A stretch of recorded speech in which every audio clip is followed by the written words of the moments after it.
The German Ideology by Marx and Engels. St. Max. The New Testament. Ego. 3. The Revelation of John the Divine, or the Logic of the New Wisdom. In the beginning was the Word, the Logos. In it was life, and the life was the light of men. And the light shone in darkness, and the darkness did not comprehend it. That was the true light. It was in the world, and the world did not know it. He came into his own, and his own received him not. But as many as received him, to them gave he power to become owners, who believe in the name of the unique. But who has ever seen the unique? Let us now examine this light of the world in the logic of the new wisdom, for Saint Sancho does not rest content with his previous destructions.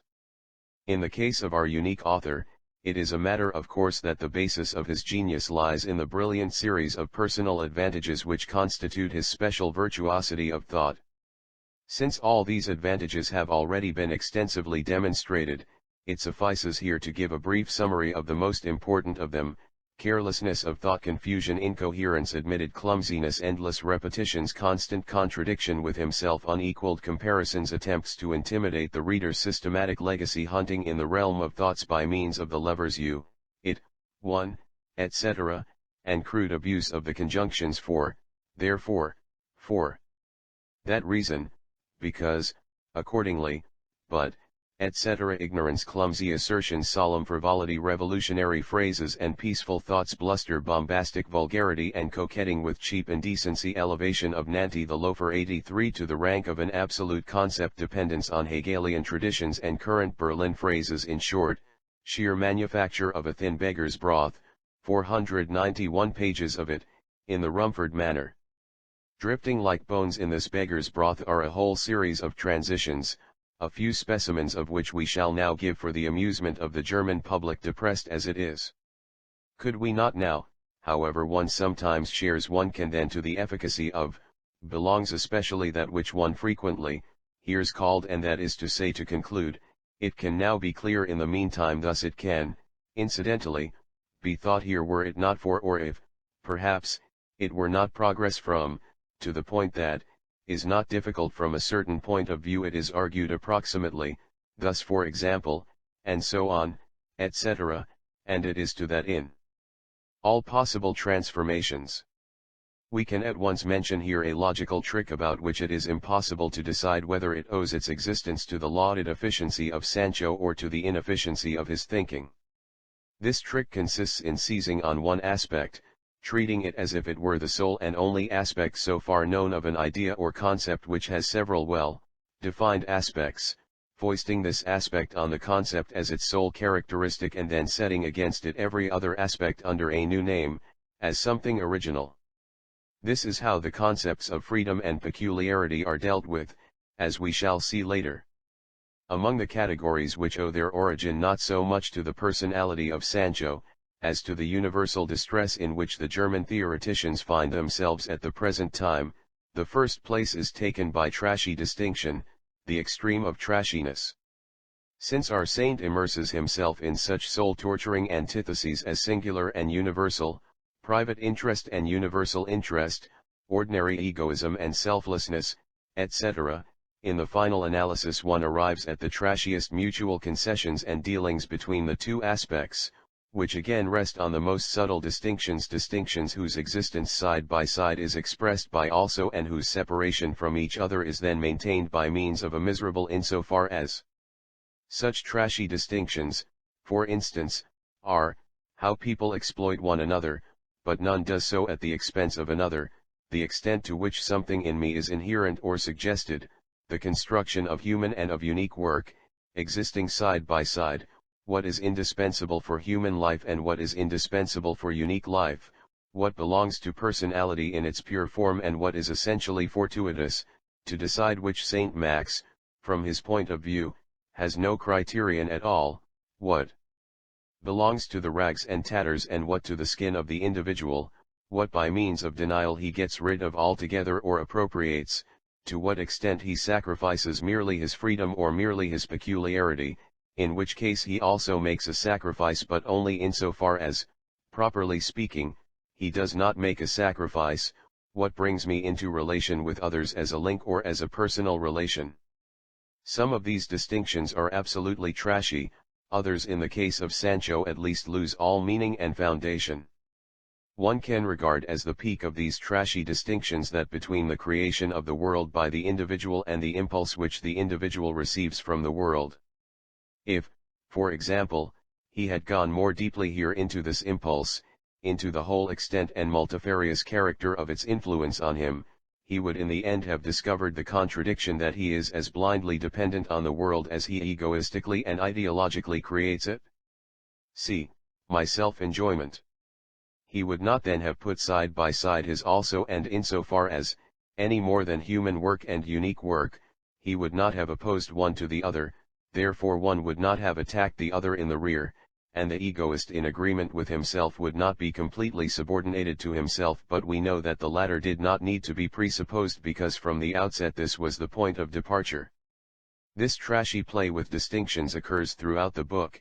It is a main lever also for the other logical tricks and particularly takes the form of a moral casuistry that is as self-satisfied as it is ridiculously cheap. Thus, it is made clear to us by means of examples how far the true egoist has the right to tell lies and how far he has not, to what extent the betrayal of confidence is despicable and to what extent it is not, to what extent the Emperor Sigismund and the French King Francis I had the right to break their oath 84 and how far their behavior in this respect was disgraceful, and other subtle historical illustrations of the same sort. Against these painstaking distinctions and petty questions there stands out in strong relief the indifference of our Sancho, for whom it is all the same and who ignores all actual, practical and conceptual differences. In general we can already say now that his ability to distinguish is far inferior to his ability not to distinguish, to regard all cats as black in the darkness of the holy, and to reduce everything to anything an art which finds its adequate expression in the use of the apposition. Embrace your ass, Sancho, you have found him again here. He gallops merrily to meet you, taking no notice of the kicks he has been given, and greets you with his ringing voice. Kneel before him, embrace his neck and fulfill the calling laid down for you by Cervantes in chapter XXX. The apposition is Saint Sancho's ass, his logical and historical locomotive, the driving force of the book, reduced to its briefest and simplest expression. In order to transform one idea into another, or to prove the identity of two quite different things, a few intermediate links are sought which partly by their meaning, partly by their etymology and partly by their mere sound can be used to establish an apparent connection between the two basic ideas. These links are then appended to the first idea in the form of an apposition, and in such a way that one gets farther and farther away from the starting point and nearer to the point one wants to reach. If the chain of oppositions has got so far that one can draw a conclusion without any danger, the final idea is likewise fastened on in the form of an apposition by means of a dash, and the trick is done.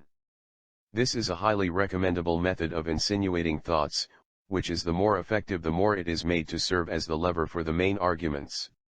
When this trick has been successfully performed several times, one can, following Saint Sancho's procedure, gradually omit some of the intermediate links and finally reduce the series of oppositions to a few absolutely essential hooks. The apposition, as we have seen above, can also be reversed and thus lead to new, even more complicated tricks and more astounding results. We have seen there, too, that the apposition is the logical form of the infinite series of mathematics. Saint Sancho employs the apposition in two ways, on the one hand, purely logically, in the canonization of the world, where it enables him to transform any earthly thing into the holy, and, on the other hand, historically, in disquisitions on the connection of various epochs and in summing them up, each historical stage being reduced to a single word, and the final result is that the last link of the historical series has not got us an inch farther than the first, and in the end all the epochs of the series are combined in a single abstract category like idealism, dependence on thoughts, etc. If the historical series of oppositions is to be given the appearance of progress, this is achieved by regarding the concluding phrase as the completion of the first epoch of the series, and the intermediate links as ascending stages of development leading to the final, culminating phrase. Alongside the apposition we have synonymy, which Saint Sancho exploits in every way.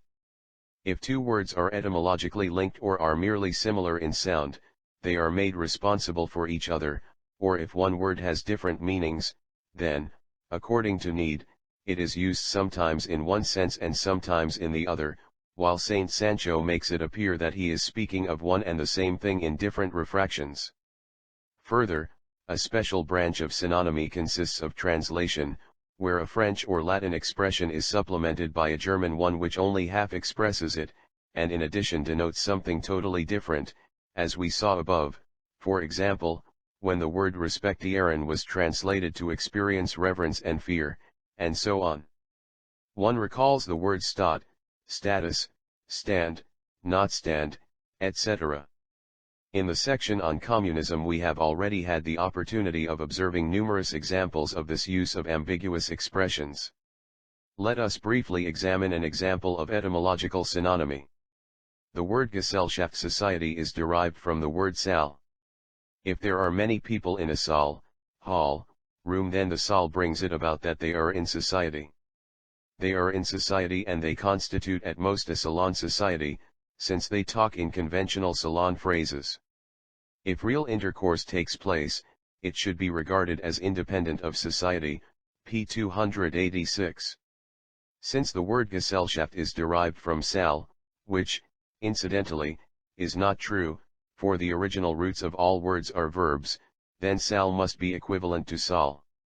But Saal in Old High German means a building, Kisello, Gesell from which Gesellschaft is derived means a house companion, hence Saal is dragged in here quite arbitrarily.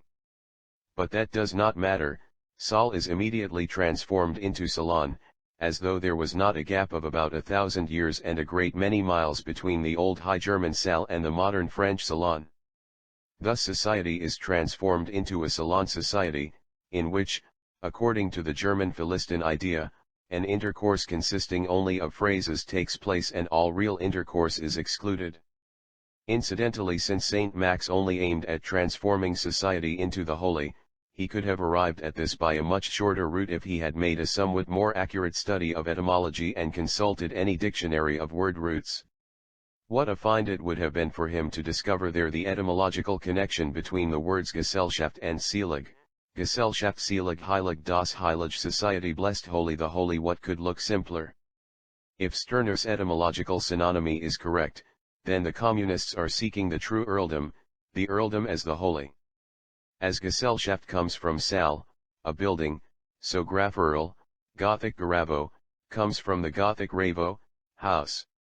Saal, building equal Ravo, house, consequently Gesellschaft equal Grafschaft. Earldom. The prefixes and suffixes are the same in both words, the root syllables have the same meaning, hence the holy society of the communists is the holy earldom, the earldom as the holy. What could look simpler? Saint Sancho had an inkling of this, when he saw in communism the perfection of the feudal system, i.e., the system of earldoms. Synonymy serves our saint, on the one hand, to transform empirical relations into speculative relations, by using in its speculative meaning a word that occurs both in practical life and in philosophical speculation, uttering a few phrases about this speculative meaning and then making out that he has thereby also criticized the actual relations which this word denotes as well. He does this with the word speculation. On page 406, speculation appears showing two sides as one essence that possesses a dual manifestation, o seliga. He rages against philosophical speculation and thinks he has thereby also settled accounts with commercial speculation, about which he knows nothing. On the other hand, this synonymy enables him, a concealed petty bourgeois, to transform bourgeois relations. See what was said above in dealing with communism about the connection between language and bourgeois relations, into personal, individual relations, which one cannot attack without attacking the individuality, peculiarity and uniqueness of the individual.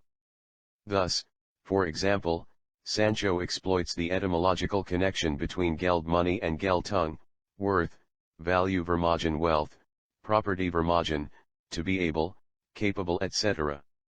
Synonymy, combined with the apposition, provides the main lever for his conjuring tricks, which we have already exposed on countless occasions. To give an example how easy this art is, let us also perform a conjuring trick a la Sancho. Wechsel, change, bill of exchange as change, is the law of phenomena, says Hegel. This is the reason, Stirner could continue, for the phenomenon of the strictness of the law against false bills of exchange, for we see here the law raised above phenomena, the law as such, holy law, the law as the holy itself, against which sin is committed and which is avenged in the punishment. Or in other words, Wechsel in its dual manifestation, as a bill of exchange, lettre de change, and as change, changement, leads to verfall expiry, falling due, decline, escience and decadence. Decline as a result of change is observed in history, inter alia, in the fall of the Roman Empire, feudalism, the German Empire and the domination of Napoleon. The transition from these great historical crises to the commercial crises of our day is not difficult, and this explains also why these commercial crises are always determined by the expiry of bills of exchange.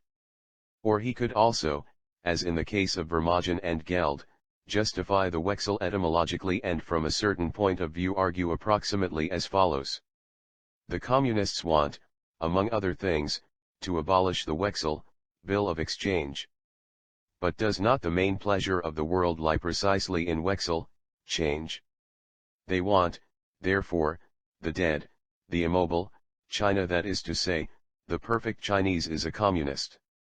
Hence communist declamations against Wechsel brief and Wechsler.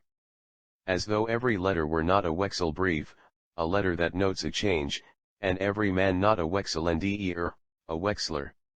To give the simplicity of his construction and logical tricks the appearance of great variety, Saint Sancho needs the episode. From time to time he episodically inserts a passage which belongs to another part of the book, or which could quite well have been left out altogether, and thus still further breaks the thread of his so-called argument, which has already been repeatedly broken without that.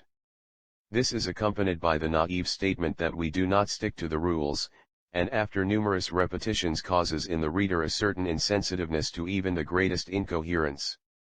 When one reads the book, one becomes accustomed to everything and finally one readily submits even to the worst.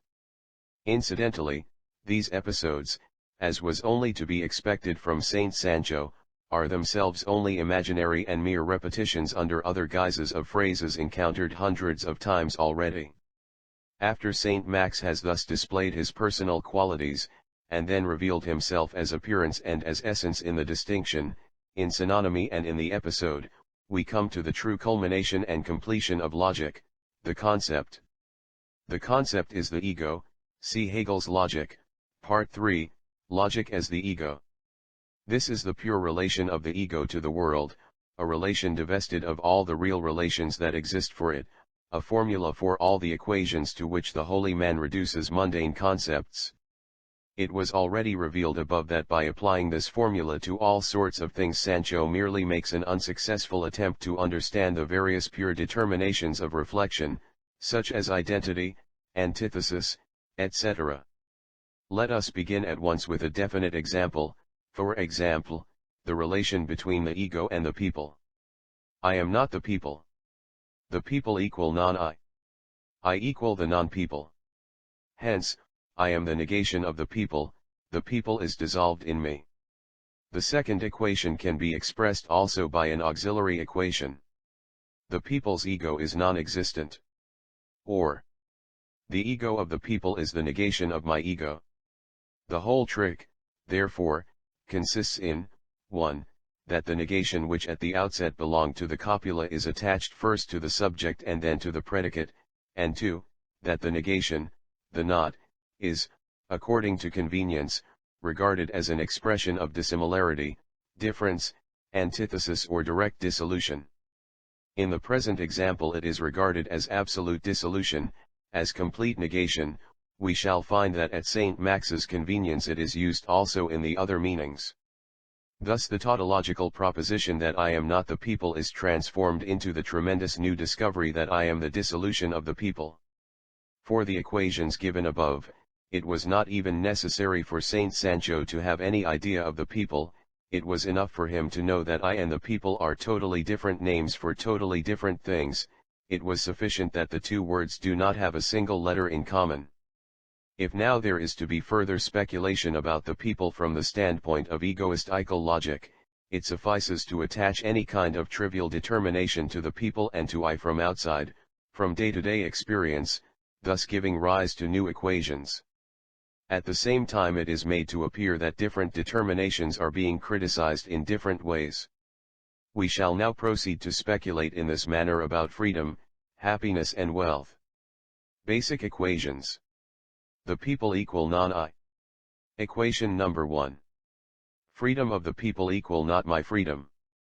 Freedom of the people equal my non-freedom. Freedom of the people equal my lack of freedom. This can also be reversed, resulting in the grand proposition, my lack of freedom equals slavery is the freedom of the people. Equation number 2. Happiness of the people equal not my happiness. Happiness of the people equal my non-happiness. Happiness of the people equal my unhappiness. Reversed equation, my unhappiness, my distress, is the happiness of the people. Equation number 3. Wealth of the people equal not my wealth. Wealth of the people equal my non-wealth. Wealth of the people equal my poverty. Reversed equation, my poverty is the wealth of the people. This can be continued ad libitum and extended to other determinations. For the formation of such equations all that is required, apart from a very general acquaintance with such ideas as Stirner can combine in one notion with people, is to know the positive expression for the result obtained in the negative form, for example, poverty for non-wealth, etc.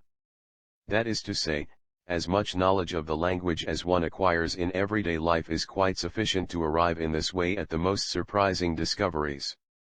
The entire trick here, therefore, consisted in transforming not my wealth, not my happiness, not my freedom into my non-wealth, my non-happiness, my non-freedom.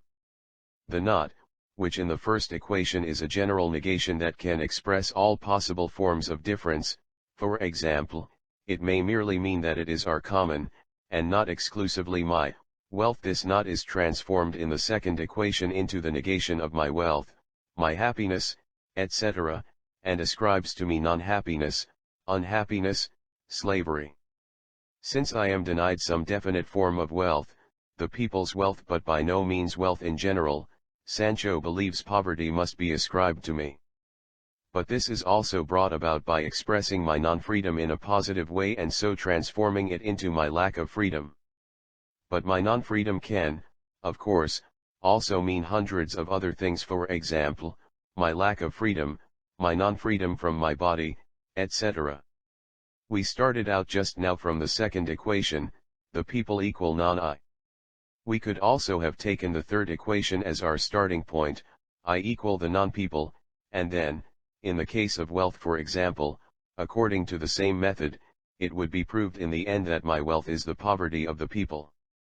Here, however, Saint Sancho would not proceed in this way, but would dissolve altogether the property relations of the people and the people itself, and then arrive at the following result: my wealth is the destruction not only of the people's wealth but of the people itself. This shows how arbitrarily Saint Sancho acted when he transformed non-wealth into poverty.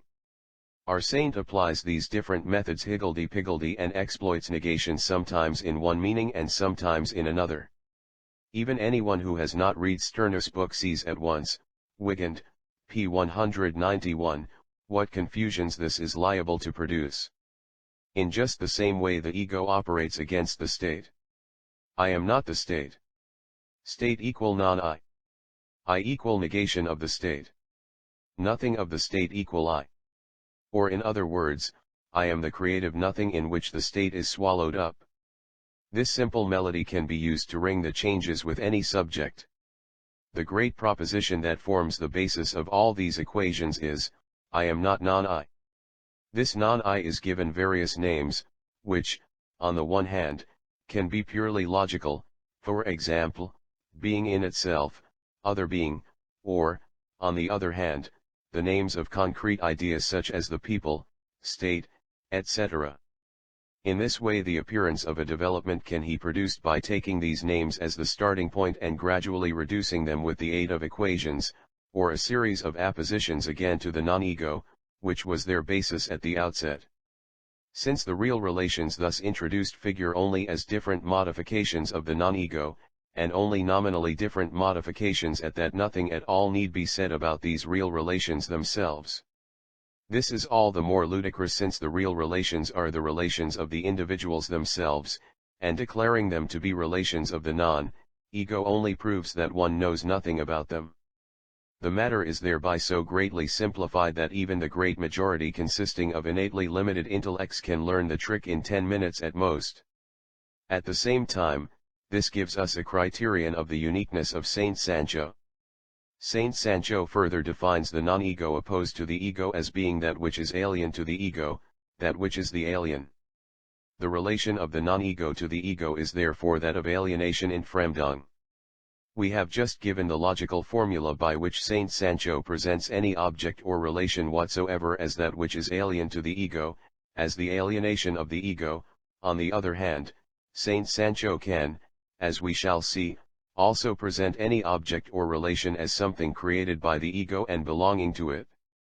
Apart, first of all, from the arbitrary way in which he presents, or does not present, any relation as a relation of alienation, for everything can he made to fit in the above equations, we see already here that his only concern is to present all actual relations, and also actual individuals, as alienated, to retain this philosophical expression for the time being, to transform them into the wholly abstract phrase of alienation.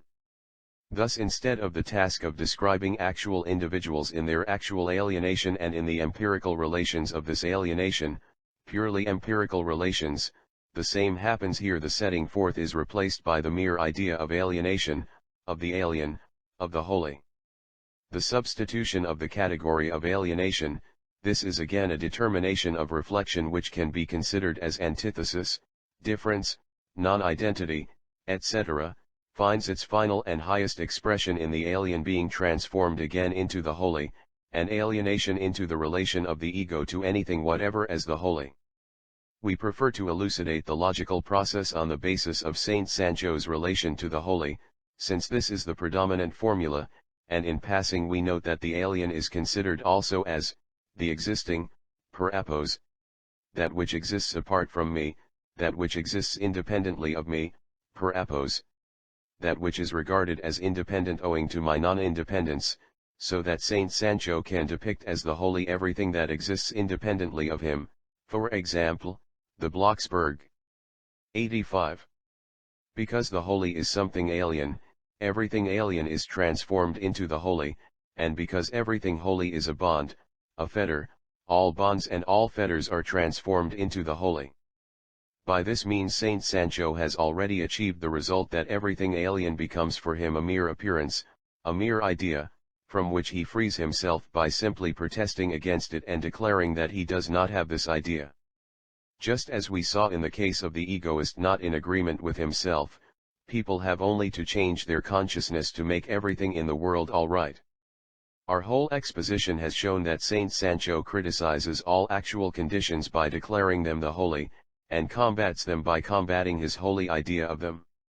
This simple trick of transforming everything into the holy was achieved, as we have already seen in detail above, by Jacques-Le Bonhomme accepting in good faith the illusions of philosophy, the ideological, speculative expression of reality divorced from its empirical basis, for reality, just as he mistook the illusions of the petty bourgeois concerning the bourgeoisie for the holy essence of the bourgeoisie, and could therefore imagine that he was only dealing with thoughts and ideas. With equal ease people were transformed into the holy, for after their thoughts had been divorced from them themselves and from their empirical relations, it became possible to consider people as mere vehicles for these thoughts, and thus, for example, the bourgeois was made into the holy liberal.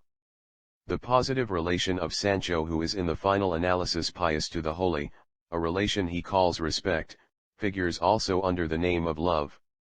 Love is a relation that approves of man, the holy, the ideal, the supreme being, or such a human, holy, ideal, essential relation. Anything that was elsewhere designated as the existence of the holy, for example, the state, prisons, torture, police, trade and traffic, etc., can also be regarded by Sancho as another example of love.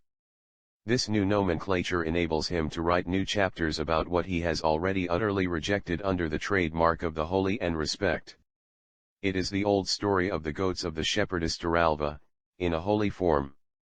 And as at one time, with the aid of this story, he led his master by the nose, so now he leads himself and the public by the nose throughout the book without, however, Rick able to break off his story as wittily as he did in those earlier times when he was still a secular armor-bearer. In general, since his canonization Sancho has lost all his original mother wit. The first difficulty appears to arise because this holy is in itself very diverse, so that when criticizing some definite holy thing one ought to leave the holiness out of account and criticize the definite content itself. Saint Sancho avoids this rock by presenting everything definite as merely an example of the holy, just as in Hegel's logic it is immaterial whether atom or personality is adduced to explain being for itself, or the solar system, magnetism or sexual love as an example of attraction. It is, therefore, by no means an accident that the book teems with examples, but is rooted in the innermost essence of the method of exposition employed in it. This is the unique possibility which Saint Sancho has of producing an appearance of some sort of content, the prototype of which is already to be found in Cervantes, since Sancho also speaks all the time in examples. Thus Sancho is able to say, another example of the holy, the uninteresting, is labor. He could have continued, another example is the state, another is the family, another is rent of land, another is Saint Jacob, Saint Jacques, Le Bonhomme, another is Saint Ursula and her 11,000 virgins. 86. Indeed, in his imagination, all these things have this in common, that they are the holy. But at the same time they are totally different things, and it is just this that constitutes their specific nature. Insofar as one speaks of their specific nature, one does not speak of them as the holy. Labor is not rent of land, and rent of land is not the state. The main thing, therefore, is to define what the state, land rent and labor are apart from their imagined holiness, and Saint Max achieves this in the following way. He pretends to be speaking about the state, labor, etc., and then calls the state the reality of some sort of idea of love, of being, for one another, of the existing, of power over individuals, and by means of a dash of the holy, but he could have said that at the outset. Or he says of labor that it is regarded as a life task, a vocation, a destiny the holy. That is to say, the state and labor are first of all brought under a particular kind of the holy which has been previously prepared in the same way, and this particular holy is then again dissolved in the universal holy, all of which can take place without saying anything about labor and or the state. The same stale cud can then be chewed over again on any convenient occasion, because everything that is apparently the object of criticism serves our Sancho merely as an excuse for declaring that the abstract ideas and the predicates transformed into subjects, which are nothing but suitably assorted holies, a sufficient store of which is always kept in reserve, are what they were made to be at the outset, viz., the holy. He has in fact reduced everything to its exhaustive, classic expression, by saying of it that it is another example of the holy. The definitions which he has picked up by hearsay, and which are supposed to relate to content, are altogether superfluous, and on closer examination it is found, too, that they introduce neither definition nor content and amount to no more than ignorant banalities. This cheap virtuosity of thought which polishes off any subject matter whatever even before knowing anything about it, can of course be acquired by anyone, and not in 10 minutes, as previously stated, but even in 5. In the commentary Saint Sancho threatens us with treatises about Feuerbach, socialism, bourgeois society, and only the holy knows what else. Provisionally we can already here reduce these treatises to their simplest expression as follows. First treatise, another example of the holy is Feuerbach. Second treatise, another example of the holy is socialism.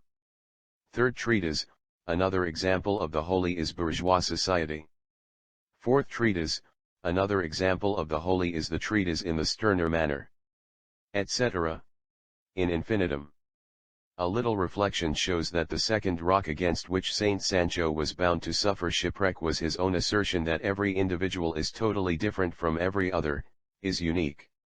Since every individual is an altogether different being, hence an other being, it is by no means necessary that what is alien, holy, for one individual should be so for another individual, it even cannot be so. And the common name used, such as state, religion, morality, etc., should not mislead us, for these names are only abstractions from the actual attitude of separate individuals, and these objects, in consequence of the totally different attitude towards them of the unique individuals, become for each of the latter unique objects, hence totally different objects, which have only their name in common. Consequently, Saint Sancho could at most have said, for me, Saint Sancho, the state, religion, etc., are the alien, the holy. Instead of this he has to make them the absolutely holy, the holy for all individuals. How else could he have fabricated his constructed ego, his egoist in agreement with himself, etc., how else could he at all have written his whole book?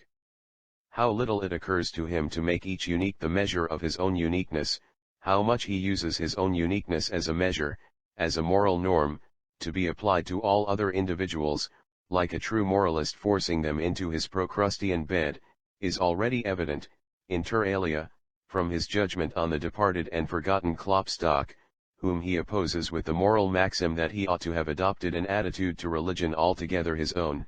In that case he would have arrived not at a religion of his own, which would be the correct conclusion, a conclusion that Stirner himself draws innumerable times, for example, in regard to money, but at a dissolution and swallowing up of religion, p. 85, a universal result instead of an individual, unique result. As though Klopstock had not arrived at a dissolution and swallowing up of religion, and indeed at a quite individual, unique dissolution, such as only this unique Klopstock could have achieved, a dissolution whose uniqueness Stirner could have easily seen even from the many unsuccessful imitations. Klopstock's attitude to religion is supposed to be not his own, although it was altogether peculiar to him, and indeed was a relation to religion which made Klopstock Klopstock. His attitude to religion would have been peculiar only if he had behaved towards it not like Klopstock but like a modern German philosopher. The egoist in the ordinary sense, who is not so docile as Seligman and who has already above put forward all sorts of objections, here makes the following retort to our saint: here in the actual world, as I know very well, I am concerned with my own advantage and nothing else, rien pour la gloire, mere honor is worth nothing. Besides this, I enjoy thinking that I am immortal and can have advantages also in heaven. Ought I to sacrifice this egoistical conception for the sake of the mere consciousness of egoism in agreement with itself, which will not bring me in a farthing? The philosophers tell me, that is inhuman. What do I care? Am I not a human being? Is not everything I do human, and human because I do it, and is it any concern of mine how others classify my actions? You, Sancho, who indeed are also a philosopher, but a bankrupt one, and because of your philosophy you deserve no financial credit, and because of your bankruptcy you deserve no intellectual credit, you tell me that my attitude to religion is not one peculiar to me.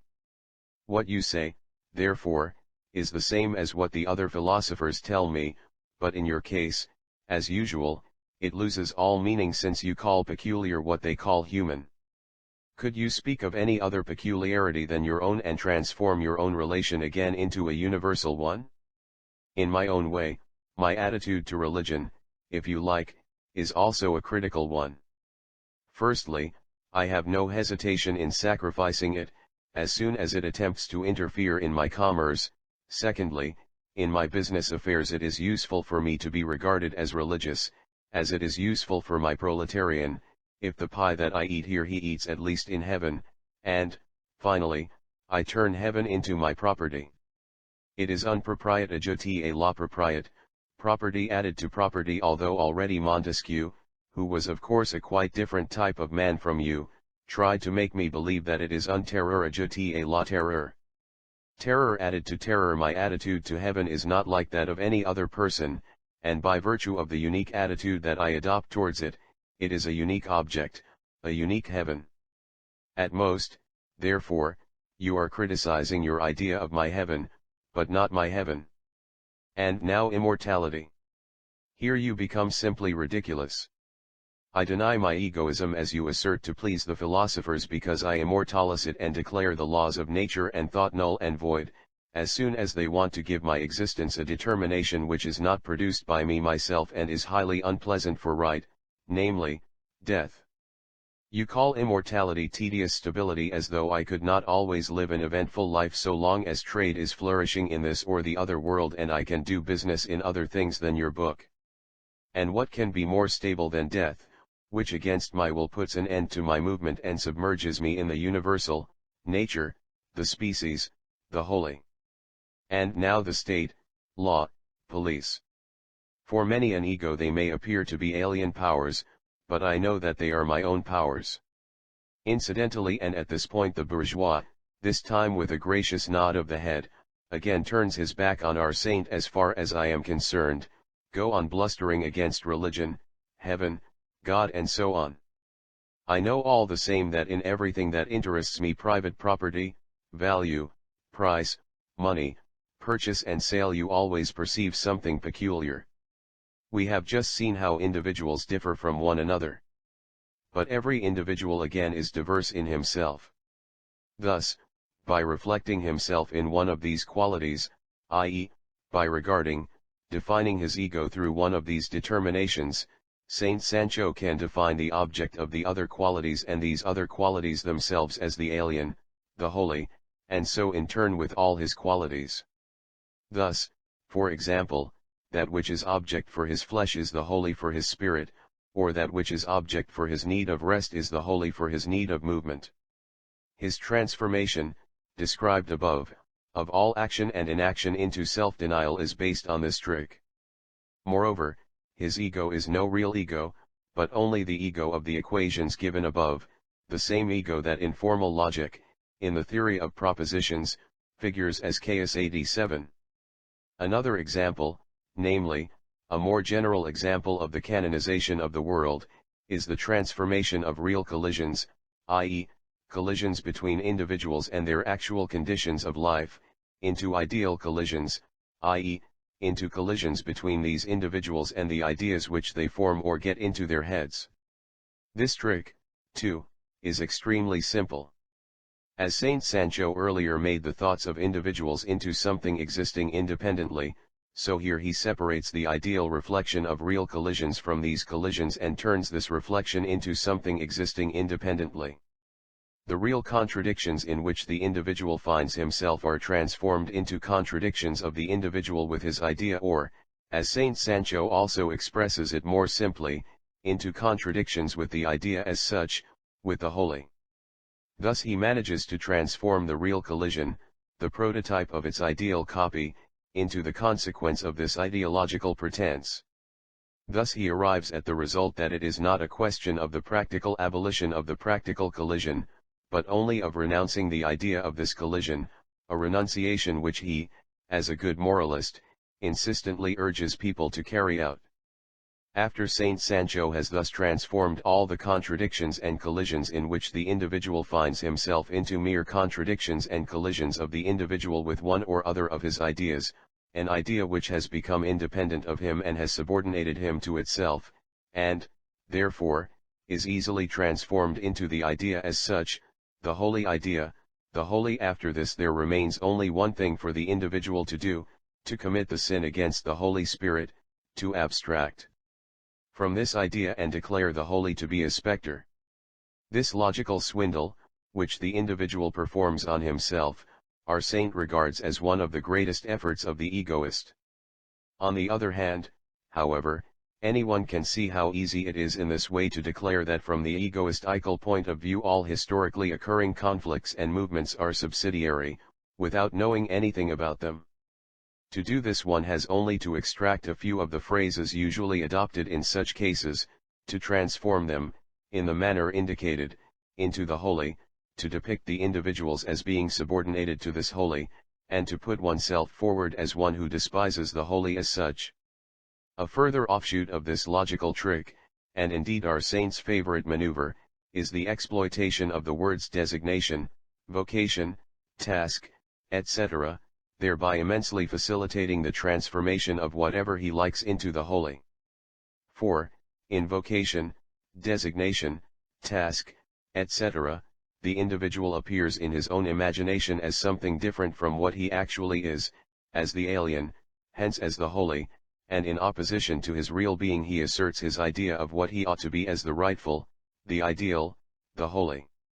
Thus, when it is necessary for him, Saint Sancho can transform everything into the holy by means of the following series of oppositions: to designate oneself, i.e., to choose a designation, insert here any content you like, for oneself, to choose the designation as such, to choose a holy designation, to choose a designation as the holy, i.e., to choose the holy as designation. Or, to be designated, i.e., to have a designation, to have the designation, the holy designation, designation as the holy as designation, the holy for designation, the designation of the holy.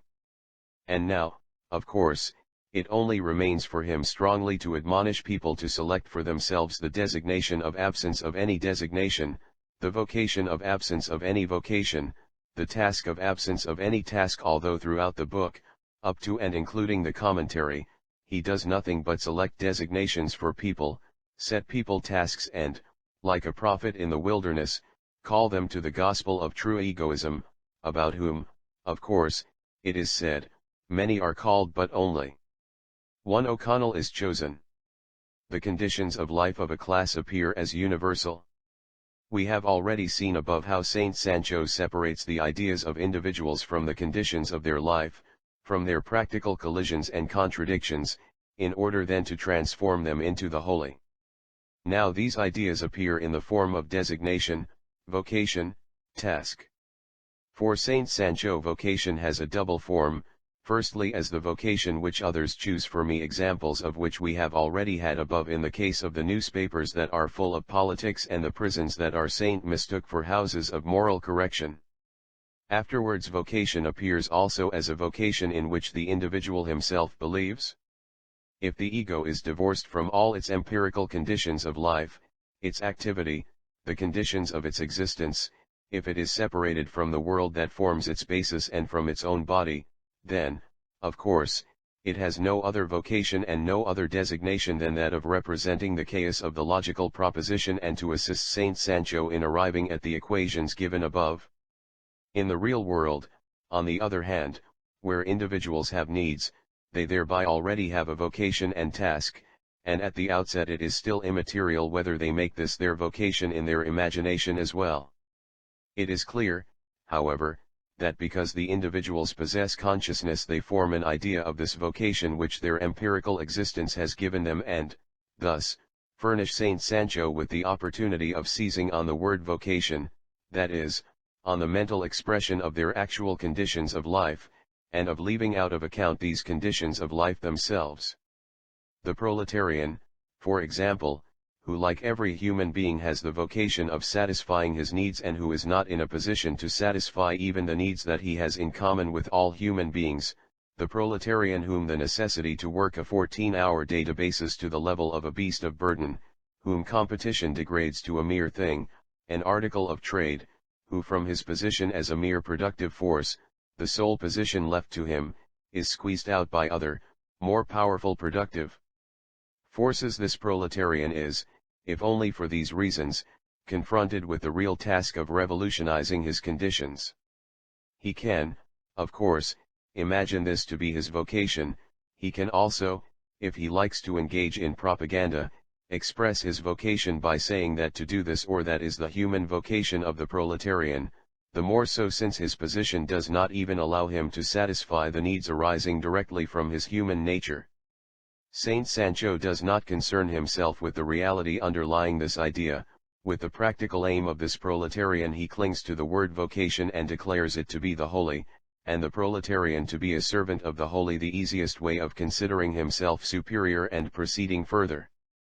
Particularly in the relations that have existed hitherto, when one class always ruled, when the conditions of life of an individual always coincided with the conditions of life of a class, when, therefore, the practical task of each newly emerging class was bound to appear to each of its members as a universal task, and when each class could actually overthrow its predecessor only by liberating the individuals of all classes from certain chains which had hitherto fettered them under these circumstances, it was essential that the task of the individual members of a class striving for domination should be described as a universal human task. Incidentally, when for example the bourgeois tells the proletarian that the proletarian's, human task is to work 14 hours a day, the proletarian is quite justified in replying in the same language that on the contrary his task is to overthrow the entire bourgeois system. We have already repeatedly seen how Saint Sancho puts forward a whole series of tasks, all of which resolve themselves into the final task, which exists for all people, that of true egoism. But even where he does not reflect, and does not see himself as creator and creation, he manages to arrive at a task by means of the following trashy distinction. Page 466, whether you want to continue to occupy yourself with thinking depends on you. If you wish to achieve anything substantial in thinking, then, the conditions and designations begin for you, then, anyone who wishes to think, therefore, certainly has a task, which by having that wish he sets himself, consciously or unconsciously, but no one has the task of thinking. First of all, apart from any other content of this proposition, it is incorrect even from Saint Sancho's own viewpoint, since the egoist in agreement with himself, whether he wishes it or not, certainly has the task of thinking. He must think, on the one hand, to keep in check the flesh, which can be tamed only through the spirit, through thought, and, on the other hand, to be able to fulfill his reflective determination as creator and creation. Consequently he sets the whole world of deceived egoists the task of knowing themselves, a task which, of course, cannot be accomplished without thought. In order to change this proposition from the form of trashy distinction into a logical form, one must first of all get rid of the term substantial. For each person the substantial that he wishes to achieve in thought is something different, depending on his degree of education, the conditions of his life and his aim at the time. Saint Max, therefore, does not give us here any firm criterion for determining when the task begins which one sets oneself by thinking and how far one can go in thought without setting oneself any task. He limits himself to the relative expression substantial. But for me everything is substantial that induces me to think, everything about which I think is substantial.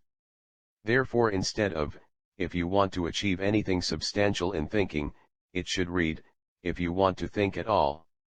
This depends, however, not at all on your wishing or not wishing, since you possess consciousness and can satisfy your needs only by an activity in which you have to use your consciousness as well. Further, the hypothetical form must be got rid of. If you want to think, then from the outset you are setting yourself the task of thinking. Saint Sancho had no need to proclaim this tautological statement with such pomposity. The whole proposition was only clothed in this form of trashy distinction and pompous tautology in order to conceal the content. As a definite person, an actual person, you have a designation, a task, whether you are conscious of it or not. It arises from your need and the connection of the latter with the existing world. Sancho's real wisdom lies in his assertion that it depends on your will whether you think, live, etc., whether in general you possess any sort of determinateness. He is afraid that otherwise determination would cease to be your self-determination. When you equate yourself with your reflection, or according to need, with your will, then it is obvious that in this abstraction everything that is not posited by your reflection or your will is not self-determination. Therefore also, for example, your breathing, your blood circulation, thought, life, etc. For Saint Sancho, however, self-determination does not even consist in will but, as we saw already in regard to the true egoist, in the reservatio mentalis of indifference to any kind of determinateness, an indifference which reappears here as absence of determination. In his own series of oppositions this would assume the following form: as opposed to all real determination, he chooses absence of determination as his determination. At each moment he distinguishes between himself and the undeterminated, thus at each moment he is also some other than he is, a third person, and indeed the other pure and simple, the wholly other, the other counterposed to all uniqueness, the undeterminated, the universal, the ordinary, the ragamuffin.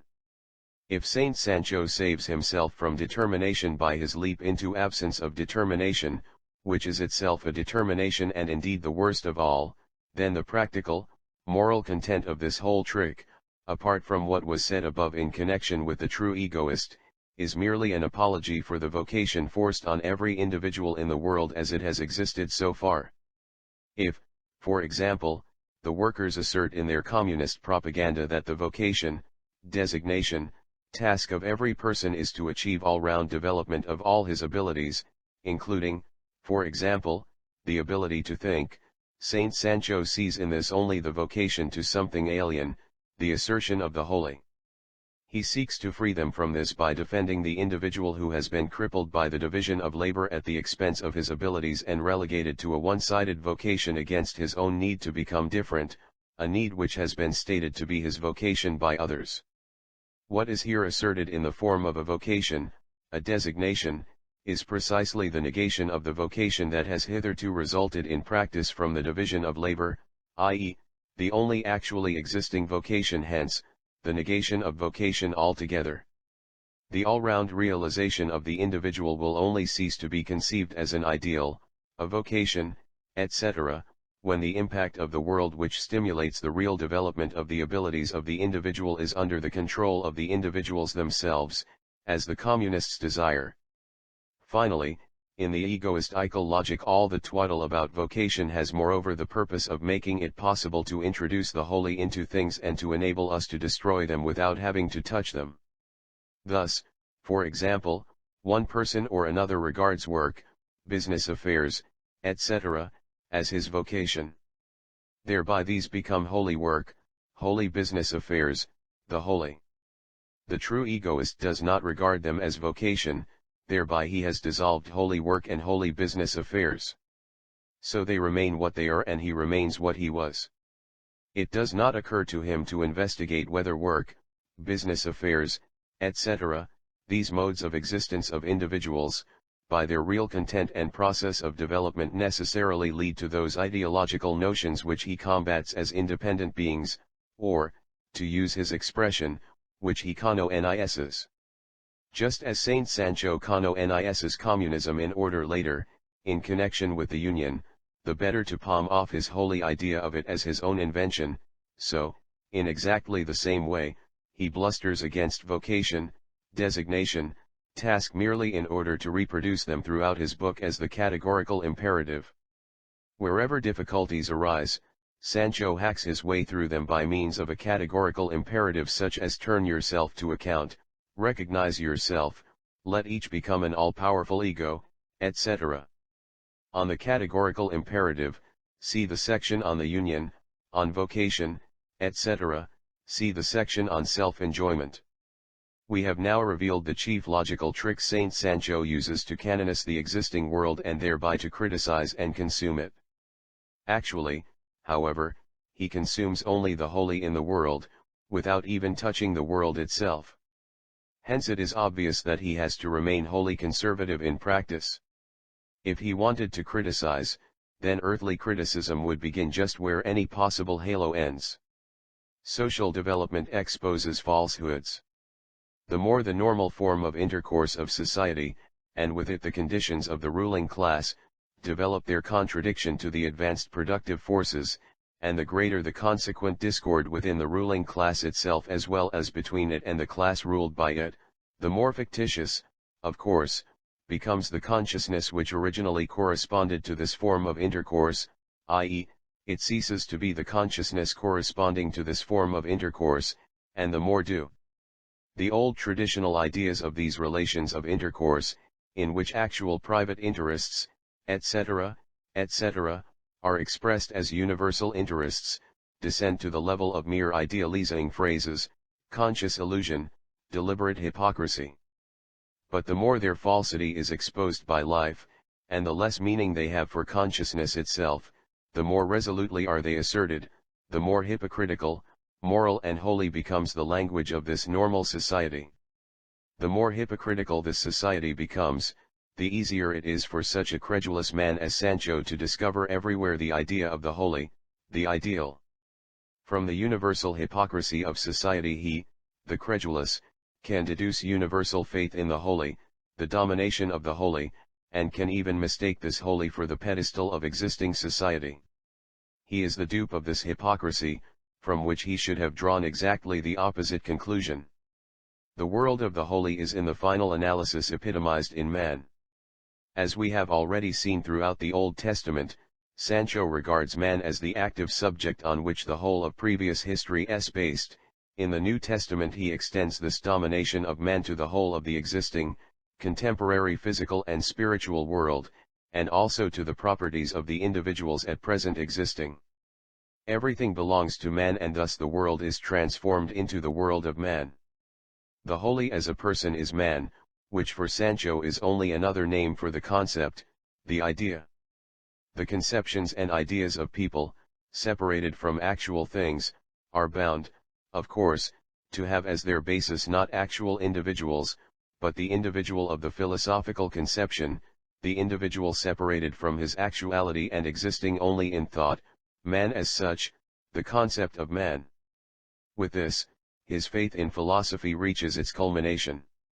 Now that everything has been transformed into the holy or into what belongs to man, our saint is enabled to proceed further to appropriation, by renouncing the idea of the holy or of man as a power standing above him. Owing to the alien having been transformed into the holy, into a mere idea, this idea of the alien, which he mistakes for the actually existing alien, is of course his property. The basic formulas for the appropriation of the world of man, the way in which the ego gains possession of the world when it no longer has any respect for the holy, are already contained in the equations given above. As we have seen, Saint Sancho is already master of his qualities as the egoist in agreement with himself. In order to become master of the world, all he has to do is to make it one of his qualities. The simplest way of doing so is for Sancho to proclaim the quality of man, with all the nonsense contained in this, directly as his quality. Thus he claims for himself, for example, as a quality of the ego, the nonsense of universal love of mankind by asserting that he loves everyone, p. 387, and indeed with the consciousness of egoism, for love makes him happy. A person who has such a happy nature, indubitably belongs to those of whom it is said, "Woe unto you if you offend even one of these little ones." Cf. Luke 17, 1, 2. The second method is that Saint Sancho tries to preserve something as a quality of his, while he transforms it when it seems necessary to him as a relation into a relation, a mode of existence, of man, a holy relation, and thereby repudiates it. Saint Sancho does this even when the quality, separated from the relation through which it is realized, becomes pure nonsense.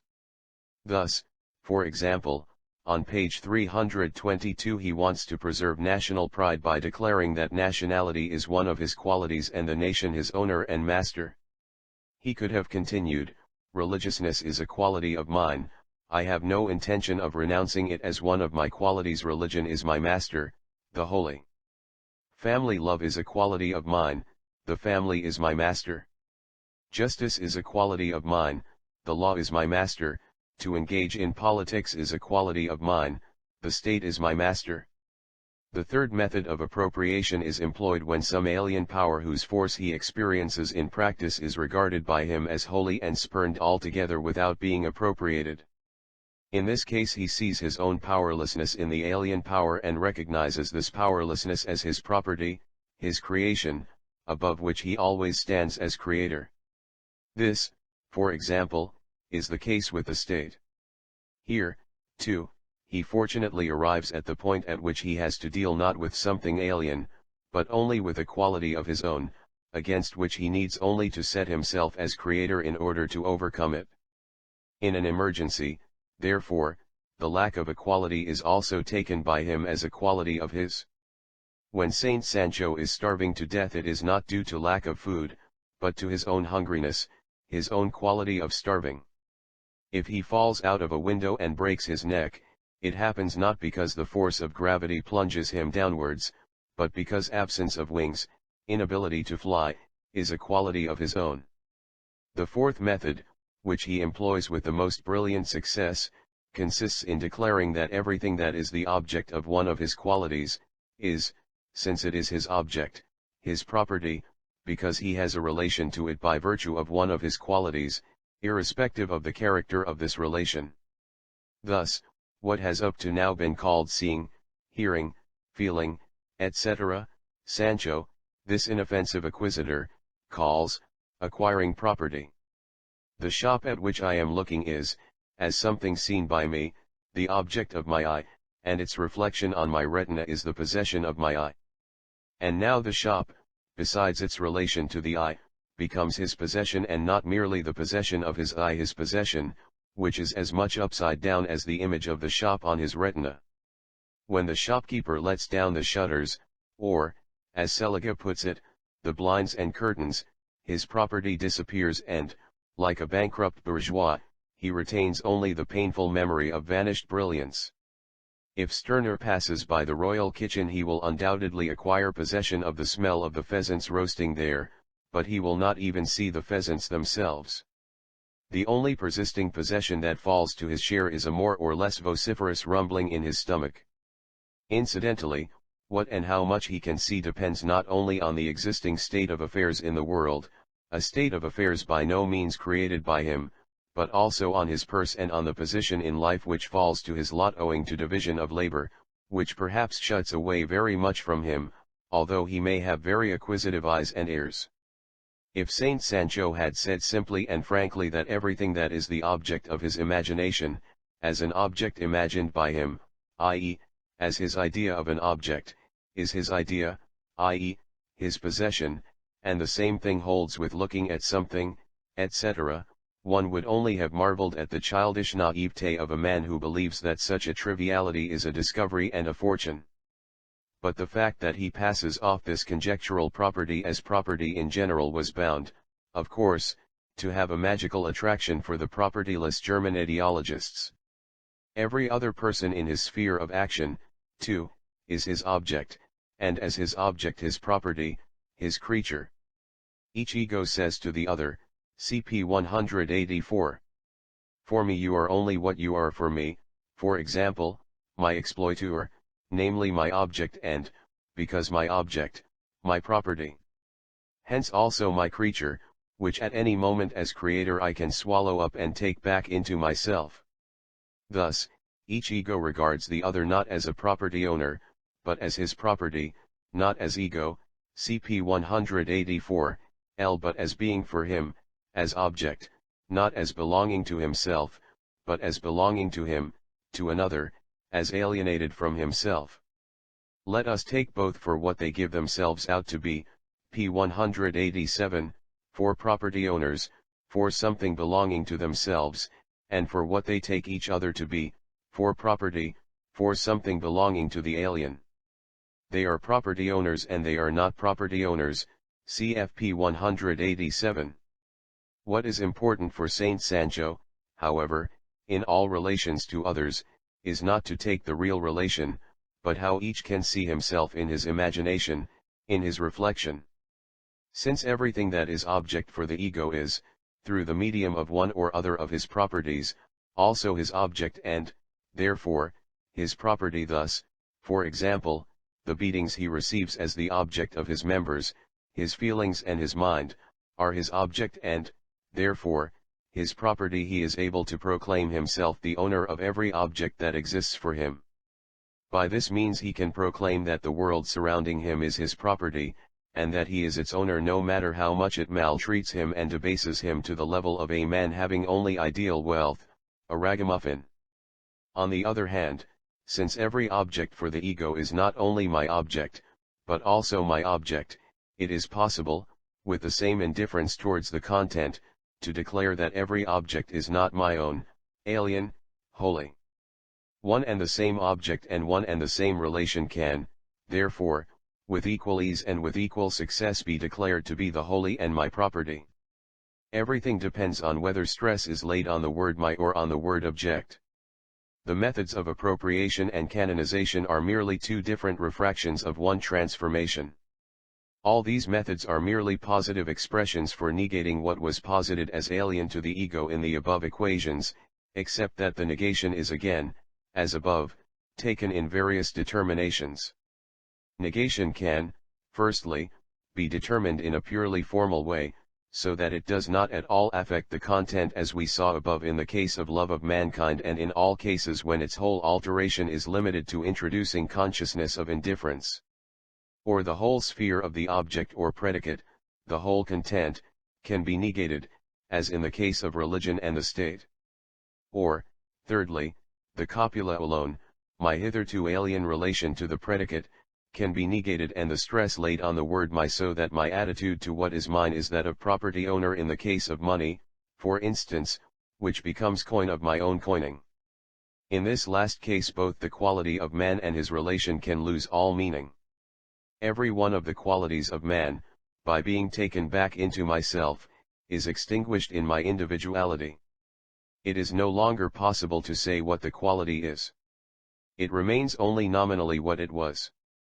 As mine, as determinateness dissolved in me, it no longer has any determinateness whether in relation to others or in relation to me, it is only posited by me, an illusory quality. Thus, for example, my thought. Just as with my qualities, so with the things which stand in a relation to me and which, as we have seen above, are basically also only my qualities as, for example, in the case of the shop I am looking at. Insofar, therefore, as thought in me is totally different from all other qualities, just as, for example, a jeweler's shop is totally different from a sausage shop, etc. The difference emerges again as a difference of appearance, and reasserts itself externally too in my manifestation for others. Thereby this annihilated determinateness is fortunately restored and, insofar as it is at all possible to express it in words, must also be reproduced in the old expressions. Incidentally, we shall be hearing a little more yet concerning Saint Sancho's non-etymological allusions about language. The simple equation encountered above is here replaced by the antithesis. In its simplest form it is expressed, for example, as follows. Man's thought my thought, egoistical thought. Where the word my means only that he can also be without thoughts, so that the word my abolishes thought. The antithesis already becomes more complicated in the following example. Money as man's means of exchange. Money of my own coining as the egoist's means of exchange. Where the absurdity stands revealed. The antithesis becomes still more complicated when Saint Max introduces a determination and wants to create the appearance of a far-reaching development. Here the single antithesis becomes a series of antitheses. First of all, for example, it is stated. Right in general as the right of man. Right is what is right for me. Where, instead of right, he might equally well have put any other word, since admittedly it no longer has any meaning. Although this nonsense continues to crop up all the time, in order to proceed further he has to introduce another, well-known determination of right which can be used both in the purely personal and in the ideological sense, for example, might as the basis of right. Only now, where the right mentioned in the first thesis has acquired yet another determination, which is retained in the antithesis, can this antithesis produce some content. Now we get right might of man might my right. Which then again simply becomes reduced to might as my right equal my might. These antitheses are no more than positive reversals of the above-mentioned negative equations, in which antitheses continually prove to be contained in the conclusion. They even surpass those equations in simple grandeur and great simple-mindedness. Just as previously Saint Sancho could regard everything as alien, as existing independently of him, as holy, so now with equal ease he can regard everything as his own product, as only existing thanks to him, as his property. Indeed, since he transforms everything into his qualities, it only remains for him to behave towards them as he behaves towards his original qualities, in the capacity of the egoist in agreement with himself, a procedure we do not need to repeat here. In this way our Berlin schoolmaster becomes the absolute master of the world. This, of course, is also the case with every goose, every dog, every horse. Wigand, p. 187. The real logical experiment, on which all these forms of appropriation are based, is a mere form of speech, namely a paraphrase, expressing one relation as a manifestation, as a mode of existence of another. Just as we have seen that every relation can be depicted as an example of the relation of property, in exactly the same way it can be depicted as the relation of love, might, exploitation, etc. Saint Sancho found this manner of paraphrase ready-made in philosophical speculation, where it plays a very important part. See below on the theory of exploitation. The various categories of appropriation become emotional categories as soon as the appearance of practice is introduced and appropriation is to be taken seriously. The emotional form of assertion of the ego against the alien, the holy, the world of man, is bragging. Refusal to revere the holy is proclaimed, reverence, respect, etc. These emotional categories serve to express his relation to the holy or to some third thing as the holy, and this permanent refusal is entitled a deed that appears all the more comic because all the time Sancho is battling only against the spectre of his own sanctifying conception. On the other hand, since the world, despite his refusal to revere the holy, treats him in the most ungodly fashion, he enjoys the inner satisfaction of declaring to the world that he has only to attain power over it in order to treat it without any reverence. This threat with its world-shattering reservatio mentalis completes the comedy. To the first form of bragging belongs Saint Sancho's statement on page 16 that he is not afraid of the anger of Poseidon, nor of the vengeful Eumenides, does not fear the curse, p. 58, desires no forgiveness, p. 242, etc., and his final assurance that he commits the most boundless desecration of the holy. To the second form belongs his threat against the moon, p. 218. If only I could seize you, I would in truth seize you, and if only I could find a means to get to you, you would in no way terrify me. I do not surrender to you, but am only hiding my time. Even if for the present I refrain from having designs on you, I still have a grudge against you. An apostrophe in which our saint sinks below the level of Pfeffel's pug dog in the ditch. 88. And likewise on page 425, where he does not renounce power over life and death, etc. Finally, the practice of bragging can again become mere practice within the sphere of theory by our holy man asserting in the most pompous language that he has performed actions that he has never performed, and at the same time endeavoring by means of high-sounding phrases to smuggle in traditional trivialities as his original creations.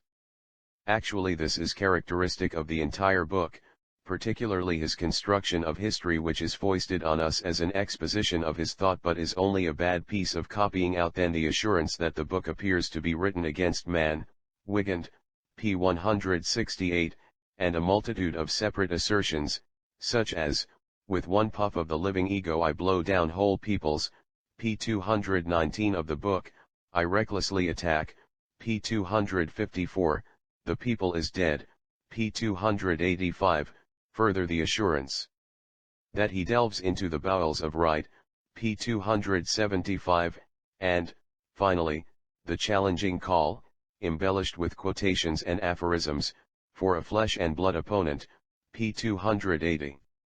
Bragging is already in itself sentimental. But, in addition, sentimentality occurs in the book as a particular category, which plays a definite part especially in positive appropriation that is no longer mere assertion against the alien. However simple the methods of appropriation so far examined, with a more detailed exposition the appearance has to be given that the ego thereby acquires also property in the ordinary sense, and this can only be achieved by a forcible puffing up of this ego, by enveloping himself and others in a sentimental charm. Sentimentality cannot be avoided since, Without previous examination, he claims the predicates of man as his own. He asserts, for example, that he loves everyone out of egoism and thus gives his qualities an exuberant turgidity. Thus, on page 351, he declares that the smile of the infant is his property, and in the same passage the stage of civilization at which old men are no longer killed off is depicted with the most touching expressions as the deed of these old men themselves, etc. His attitude to Maritornes also belongs wholly to this same sentimentality. The unity of sentimentality and bragging is rebellion. Directed outwards, against others, it is bragging; directed inwards, as grumbling in oneself, it is sentimentality. It is the specific expression of the impotent dissatisfaction of the Philistine. He waxes indignant at the thought of atheism, terrorism, communism, regicide, etc. The object against which Saint Sancho rebels is the holy, therefore rebellion, which indeed is also characterized as a crime, becomes, in the final analysis, a sin. It is therefore by no means necessary for rebellion to take the form of an action, as it is only the sin against the holy. Saint Sancho, therefore, is satisfied with getting holiness or the spirit of alienation out of his head and accomplishing his ideological appropriation. But just as present and future are altogether confused in his head, and just as he sometimes asserts that he has already appropriated everything and sometimes that it has still to be acquired, so in connection with rebellion also at times it occurs to him quite accidentally that he is still confronted by the actually existing alien even after he has finished with the halo of the alien. In this case, or rather in the case of this sudden idea, rebellion is transformed into an imaginary act, and the ego into we. We shall examine this in more detail later. See Rebellion. The true egoist, who from the description given so far has proved to be the greatest conservative, finally collects up the fragments of the world of man, 12 basketfuls, for far be it that anything should be lost. Since his whole activity is limited to trying a few hackneyed, casuistical tricks on the world of thoughts handed down to him by philosophical tradition, it is a matter of course that the real world does not exist for him at all and, therefore, too, remains in existence as before. The content of the New Testament will furnish us with detailed proof of this. Thus, we appear at the bar of majority and are declared of age, p. 86.